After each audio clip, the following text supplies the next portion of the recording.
হিংসাহিংসি করার জন্য কোনো বয়স লাগে না। ছোট বয়স থেকেই মানুষ মানুষকে হিংসামি করে। আজকে গিয়েছিলাম সেই হিংসামির জন্য একটা মেয়েকে শাস্তি দিতে। আসসালামু আলাইকুম, কেমন আছেন সবাই? আশা করি সবাই খুব ভালো আছেন।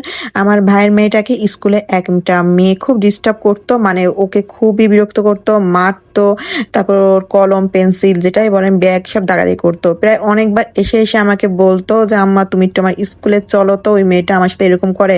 আমি অনেকবার আমার মিসকে বলছি কিন্তু তারা কোনো রেসপন্স করে না, তুমি যে একটু এদেরকে একটু কিছু বলবা। তো চলে গেছিলাম সকালবেলা। আমার ছেলে তো মানে খুবই একদম রাগিন্তিত হয়ে চলে গেছে যে কে তার বোনকে মারে। মেয়েটা কিন্তু এর ফাঁকেই রয়েছে, কিন্তু আমি চাই না দেখাতে, যেহেতু আশেপাশেরই মানুষ। তো পরে ওই যে নালিশ মালিশ নিয়ে আছে মিসদের কাছে, যা হলো পরে মীমাংসা হলো। এই করে আমরা হচ্ছে চলে আসবো বাসাতে। আসার পথে এই যে আমার ছেলের চোখে পড়লো একটু আমরা মুড়ি মাখানো। আসলে ও তো এগুলো খায় না, কিন্তু ওই যে ছেলেপেলে বায়না, স্কুলের বাইরে আসলে এগুলো একটা অন্যরকম জিনিসটা না।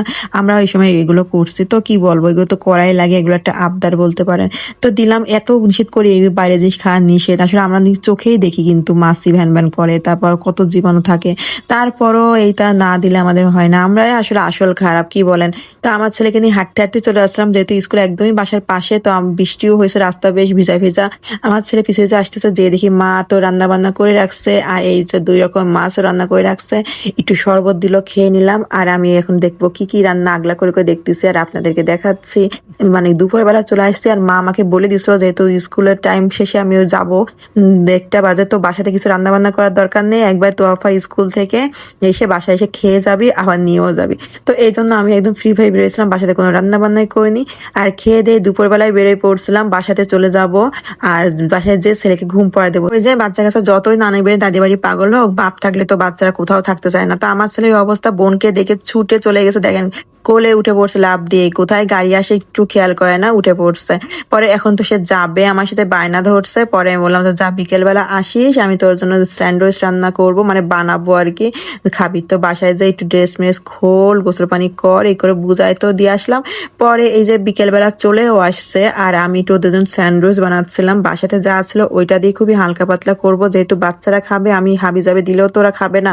আর চেষ্টা করবেন কম কম জিনিসই দেওয়ার, মশলাপাতি যেটাই দেন না কেন, কারণ স্বাস্থ্যের জন্য সবারই খেয়াল রাখা উচিত। তো আমি এখানে গাজর, তারপরে মাংস দিচ্ছি মুরগির, ব্রয়লার না, কিন্তু একদমই ব্রয়লার আমি ব্যবহার করি না। আর এখানে তো মেয়োনিজ দিলাম, দিয়ে আমি খুব সুন্দরভাবে দুধ দিলাম, একটু চিনি দিলাম, গুঁড়ো দুধ আর কি, দিয়ে এটা খুব সুন্দরভাবে একটু মিক্স করে নিব। আমি ঝালটা একদমই দিচ্ছি না, যেহেতু পোলাপান খাবে তো ঝাল তো দেওয়া যাবে না, আমার জান খেতে পারবে না।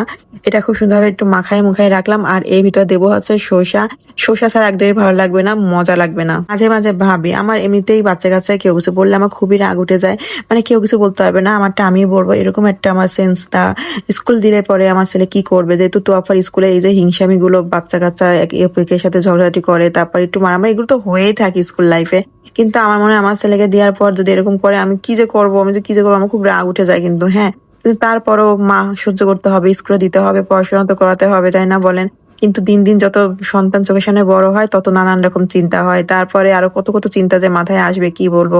তো এখানে পাউরুটিটা আমি কিন্তু একটু গরম গরম করে নিয়েছিলাম, তারপরে সেকে তার এখানে দিয়ে দিচ্ছি, মানে হালকা করে একদম গরম গরম, যেহেতু ওরা খাবে। এখানে চাইলে চিজও একটু দেওয়া যায়, কিন্তু আমি দিলাম না, থাক, দরকার কি, একটু হালকা পাতলাই খাক না, বেশি মজা দিতে গেলে পরে আবার যা বানাবো সবই আবার দিতে হবে। যতটা শর্টকাটে আর কি বানানো যায়। তো এই যে দুজনকে কেটে কুটে দেবো, বড় বড় মেহমান তারা বসে আছে, সন্ধ্যের সময় নাস্তা করবে, আর আমি এই যে বানিয়ে বানিয়ে দিচ্ছি। খেতে কিন্তু ভীষণ মজা ছিল। তো আজকে ভিডিওটা থাকলো এই পর্যন্ত, সব ভালো থাকবে, সুস্থ থাকবেন, আল্লাহ হাফেজ।